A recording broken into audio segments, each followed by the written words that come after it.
Hello everyone, this is प्रीति कौशिक और आज का हमारा टॉपिक रहने वाला है हाउ टू स्टार्ट। हमने किस तरीके से अपनी नेट जेआरएफ की जर्नी को स्टार्ट करना है, ठीक है। नेट जेआरएफ और एआईआर बन जाएगी, ठीक है। तो किस तरीके से हमने शुरू करना है, ठीक है। आज हम बिल्कुल स्टार्टिंग से डिस्कस करने वाले हैं कि जिन बच्चों के लिए बिल्कुल मतलब अनटच्ड है, उनको सिर्फ ये पता है कि हमें नेट क्वालिफाई करना है, या उनको सिर्फ इतना पता है कि हमें जेआरएफ चाहिए इसी अटेम्प्ट में, या उनको एआईआर वन क्रैक करनी है लेकिन उन्होंने अभी कुछ शुरू नहीं किया है। तो किस तरीके से शुरुआत करनी है उस टॉपिक के बारे में आज हम डिस्कस करने वाले हैं। देखो, सबसे पहले जैसे कि मैंने आपको बोला था कि आपको सिलेबस का प्रिंट आउट लेना है। तो स्टेप नंबर 1 है कि आपको सबसे पहले सिलेबस का प्रिंट आउट लेना है। मैं आपको लिख देती हूँ, आपका नंबर 1 स्टेप है कि आपके पास प्रिंट आउट होना चाहिए, राइट, सिलेबस का। उसके बाद हमारा स्टेप 2 शुरू होगा। स्टेप 2 में हमारे पास हमें जैसे पता चल जाता है जब हम प्रिंट आउट लेंगे कि हमारे पास पेपर 1 और पेपर 2 नाम के 2 सब्जेक्ट होते हैं, राइट। तो अब हम किस तरीके से पेपर 1 एंड पेपर 2 के साथ डीलिंग करने वाले हैं उसके बारे में आज मैं स्टार्टिंग से आपको बताती हूँ, ठीक है।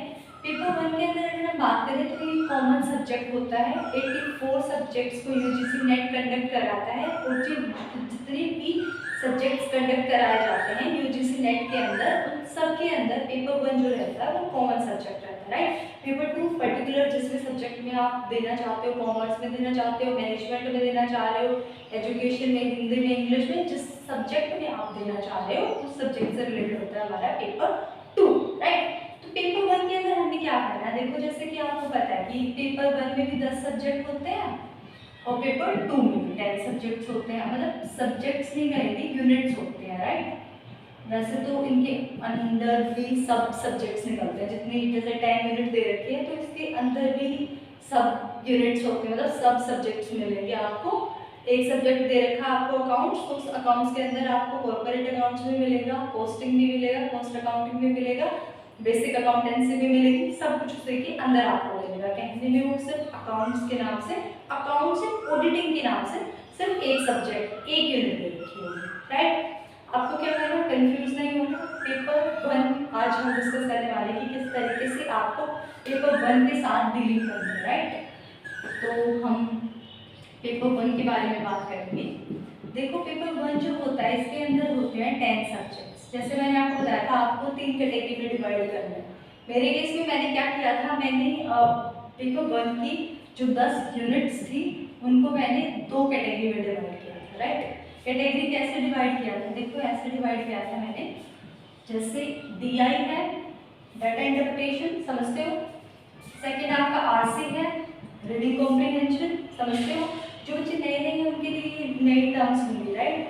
जो थोड़ा जिन्होंने एक अटेम्प्ट दे लिया या थोड़ा सिलेबस रीड आउट कर लिया उनके लिए कॉमन है, डीआई क्या है, आरसी क्या है। Data interpretation, reading comprehension and third step हो mathematical reasoning, MR, right. Fourth हमारा people and development and fifth one is higher education, right. तो ये हमारे 5 सब्जेक्ट्स ऐसे सब्जेक्ट्स थे जो हमें रेगुलर बेसिस पे करने हैं, डेली आपको करने ही करने हैं। अब आप इन 5 सब्जेक्ट के साथ कैसे डीलिंग करोगे वो मैं आपको समझाऊंगी। पहले हम दूसरी कैटेगरी वाले सब्जेक्ट्स भी लिख लेते हैं, जिसके अंदर पहला सब्जेक्ट आता है टीचिंग एप्टीट्यूड। सेकेंड आता है आपका रिसर्च एप्टीट्यूड। थर्ड आता है आपका कम्युनिकेशन। फोर्थ आपका आता है एलआर, लॉजिकल रीजनिंग, राइट। और एक और सब्जेक्ट आपका कौन सा रहेगा, आईसीटी, ठीक है, information and communication technology, right. आपके यहाँ 10 सब्जेक्ट्स हैं तो आपको मैंने आपको 2 कैटेगरी में डिवाइड किया है। ये 2 कैटेगरी में कैसे डिवाइड करें, इनके पीछे लॉजिक है वो मैं आपको समझाऊंगी। देखो, जो हमारे डीआई, आरसी और एमआर, ये हमें डेली एक करना होता है। एक डीआई करने का मतलब क्या है, इसके 5 क्वेश्चन आपको सोल्व करना है। आज से 1 अप्रैल से आपको जब तक एग्जाम नहीं हो जाता, 1 महीना, 2 महीना, 2.5 महीने, 3 महीने, जितना टाइम भी आपके पास बचा हुआ है आपको डेली एक डीआई सोल्व करना है। मतलब 5 क्वेश्चन आपको सोल्व करने हैं। सेम आर्ट से कि आपको 5 क्वेश्चन सोल्व करने हैं, रीडिंग कॉम्प्रिहेंशन एक उठाओ, उसके 5 क्वेश्चंस आपको सोल्व करने हैं। ये आप कहाँ से ले सकते हो, प्रीवियस ईयर क्वेश्चन पेपर से आप लोगे पीवाईक्यूज, वो भी साथ साथ हो जाएंगे और आपका डेली बेसिस पे एक अगर कवर करोगे तो 2018 तक के आप प्रीवियस ईयर सोल्व कर पाएंगे, राइट। मैथमेटिकल रीजनिंग आपको क्या करना है, मैथमेटिकल रीजनिंग के मैंने आपको कुछ टॉपिक्स बताऊंगी, ठीक है, कि वहीं से क्वेश्चन आता है। मेनली जो कॉमर्स सब्जेक्ट है उनके क्वेश्चन कहाँ से पूछे जाते हैं, मतलब उनकी सब्जेक्ट में जो कॉमर्स पेपर 1 आता है कॉमर्स सब्जेक्ट में, उसमें मैथमेटिकल रीजनिंग कहाँ से पूछा जाता है वो टॉपिक्स मैं आपको बता देती हूँ। चलो बाद में बताऊंगी, राइट। एमआर को हम डिस्कस करेंगे। पीपल एंड डेवलपमेंट और हायर एजुकेशन ऐसे सब्जेक्ट्स हैं जिनका सिलेबस आपने देख लिया है, सिलेबस के अकॉर्डिंग आपको डेली इन टॉपिक्स को कवर करना है, राइट। दोनों ही बहुत वाइड सब्जेक्ट हैं। पीपल एंड डेवलपमेंट और हायर एजुकेशन, जैसे मैंने पहले भी बताया, मेरे केस में मेरे को ये बहुत ज़्यादा हैवी लग रहा था और मुझे पता था नहीं होगा, स्टिल मैंने कोशिश की, तो हो सकता है 5 में से शायद 2-3 क्वेश्चन मेरे ठीक मिल गए थे, राइट। तो थोड़ी कोशिश तो करनी पड़ेगी, ऐसे बिल्कुल 10 के 10 हम नेगलेक्ट नहीं कर सकते, तो हल्की हल्का टाइम आपको इन दोनों सब्जेक्ट्स पे भी देना, राइट। एमआर के बारे में अब हम डिस्कस करते हैं, आपको ये समझ आ रहा है, राइट। अब हम एमआर को यहाँ लिखते हैं, mathematical reasoning, right. Mathematical reasoning में होता क्या है, मैं आपको ना कुछ टॉपिक्स बताऊंगी। जैसे पहला टॉपिक क्या होता है, इस तरह बात करते हैं, राइट। जैसे आप इंटरेस्ट वाला टॉपिक कवर अप करोगे, जिसमें आपका कंपाउंड इंटरेस्ट भी होगा और सिंपल इंटरेस्ट भी इंक्लूड होगा। दूसरा सब्जेक्ट आपका, मतलब ये टॉपिक्स बता रही हूँ जो कि इम्पोर्टेंट है, इंटरेस्ट, कंपाउंड इंटरेस्ट वाला भी, सिंपल इंटरेस्ट वाला भी। सेकेंड आपका डिस्टेंस, स्पीड एंड टाइम वाले टॉपिक्स इम्पोर्टेंट है, ठीक है। और एक और क्वेश्चन है जो कि हमारा आता है P&L से, प्रॉफिट एंड लॉस से, इसकी परसेंटेज वगैरह निकालनी आ जाती है, सिंपल क्वेश्चन भी आ जाता है। फिर जो हमारा 4th एंड 5th क्वेश्चन आता है ना, मतलब ये क्वेश्चन ना हमारा नॉर्मल होता है। कैसे नॉर्मल होता है, मतलब जैसे 5 क्वेश्चन पूछे जाते हैं ना एमआर से, तो ये फिक्स्ड है। कॉमर्स के तो अगर प्रीवियस ईयर क्वेश्चन पेपर देखोगे पेपर 1 के मैथमेटिकल रीजनिंग में, तो यहीं से क्वेश्चन पूछे जाते हैं। ये नहीं कह रही क्वेश्चन बहुत सिंपल होते हैं, बट अगर आपने 10th क्लास तक का मैथ्स कर रखा है तो उनके लिए इजी होते हैं। इंटरेस्ट से क्वेश्चन हर बार पूछा जाएगा, चाहे वो सिंपल है चाहे कंपाउंड है। स्पीड, टाइम एंड डिस्टेंस से क्वेश्चन 100% पूछा जाएगा। प्रॉफिट एंड लॉस से पूछा जाएगा, मतलब एसपीसीपी करके थोड़ा ट्रिकी देंगे, ऐसा तो मैं नहीं हूँ, बिल्कुल ही नॉर्मल लेवल का देंगे, हल्का सा होगा उसमें दम है, बट सिंपल क्वेश्चन है।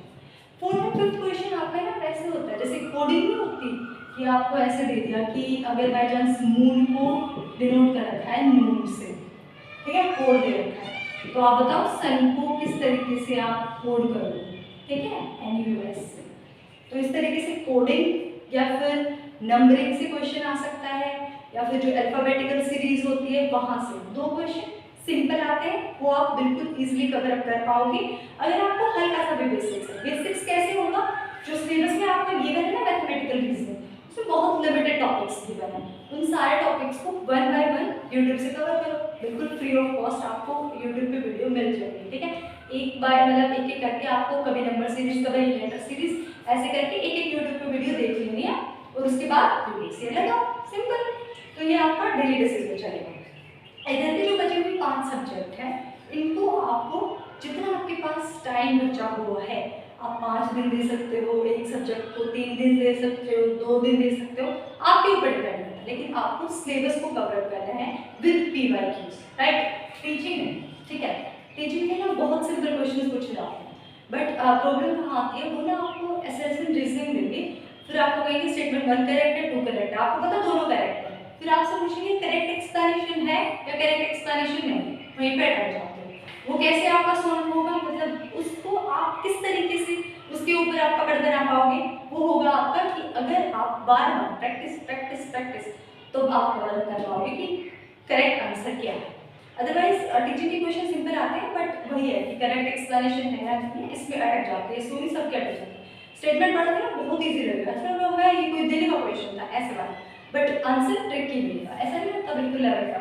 रिसर्च की अगर हम बात करें तो रिसर्च में प्रीवियस ईयर 100% रिपीट होता है, हर बार वहीं से क्वेश्चन पूछे जाते हैं। एक्सप्लेनेटरी रिसर्च है, अप्लाइड रिसर्च है, एक्शन रिसर्च है, क्वेश्चन हर बार वहीं से आता है, स्केल से आता है क्वेश्चन, तो नॉमिनल ऑर्डिनल और होगा कि होते हैं ना, वहाँ से क्वेश्चन पक्का पूछा जाता है।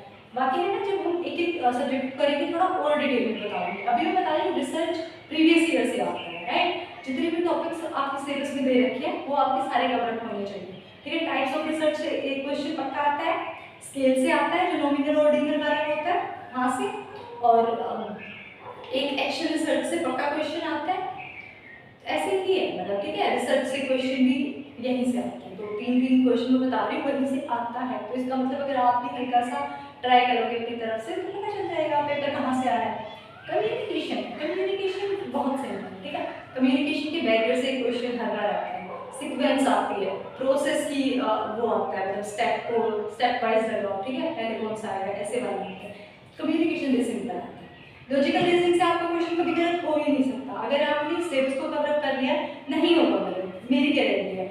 स्क्वायर ऑफ अपोजिशन आपके टेक्स्ट पे होना चाहिए, फेलेसिटी आपको आनी चाहिए, ठीक है। लॉजिकल रीजनिंग और जितने भी टॉपिक्स होते हैं, राइट, वो सारे आपके कवर होने चाहिए, राइट। वो डिडक्टिव इंडक्टिव करके कुछ है वो वाला भी आपका होना चाहिए, मतलब सिलेबस के अकॉर्डिंग ही पेपर आता है, सिलेबस से पेपर आता है, राइट। ऐसा नहीं कुछ भी बाहर से आता है। आईसीटी है, फुल फॉर्म से क्वेश्चन पक्का आएगा, राइट। और बाकी सॉफ्टवेयर से, और वो जो एक और होता है क्या बोलते हैं उसको, हार्डवेयर, सॉफ्टवेयर से नहीं, ऑपरेटिंग सिस्टम से और ऑपरेटिंग सॉफ्टवेयर से, मतलब यहाँ से क्वेश्चन आते हैं, राइट। और आईसीटी के क्वेश्चंस बाइनरी फॉर्म वाला क्वेश्चन आता है। तो previous year is the key, उसको मत छोड़ो, सिलेबस देखो। अब जैसे मैंने आपको बताया था, आपको थोड़ा कॉन्फिडेंस आएगा कि जब मैं इतनी कॉन्फिडेंस से बोल सकती हूँ कि तीन क्वेश्चन तो मैंने हर सब्जेक्ट के बता रही होंगे आपको, 5 क्वेश्चन आते हैं, आपका जेआरएफ दूर नहीं है। अगर आप एक स्टेप मैं आगे बढ़ा रही हूँ, एक स्टेप आप आगे बढ़ाओगे तो जेआरएफ को मिट आउट कर पाओगे, राइट। तो ये थी हमारी स्ट्रेटेजी कि किस तरीके से हम पेपर 1 को टैकल कर सकते हैं। पेपर 1 को टैकल करना बहुत सिंपल है, राइट। फिर भी अगर आपकी कोई क्वेरी, कोई क्वेश्चन आपके माइंड में आ रहा हो कि ये समझ नहीं आ रहा, कौन सा सब्जेक्ट हम कैसे करें, तो आप पूछ सकते हो, राइट। कमेंट करो and if you like it, bye bye.